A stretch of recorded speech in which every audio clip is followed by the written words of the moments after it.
Felly ni yn y parth gyrfaoedd Bwyd a Diod Cymru ar hyn o bryd. Nod y parth hyn te yw i dod yn fyw ar ymgyrch Gweithlu Bwyd Cymru. Wnaethon ni sefydlu ymgyrch Gweithlu Bwyd Cymru mewn ymateb i Covid-19.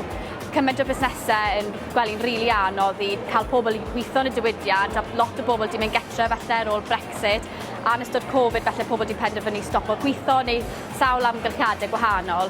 Felly ni'n dod ar ymgyrch na i fyw fan hyn heddi. Mae sawl gweithgaredd yn digwydd rownd y lled yn ni, a trial annog pobl i feddwl am yrfa o fewn y diwydiant, gweithgynhyrchu a prosesu bwyd a diod fan hyn yng Nghymru. Cadw cwmni fi wythnos hyn, mae Tommy y Taten. Fi'n gobeithio os dewch chi yma, newch chi weld Tommy y Taten ar draws y maes.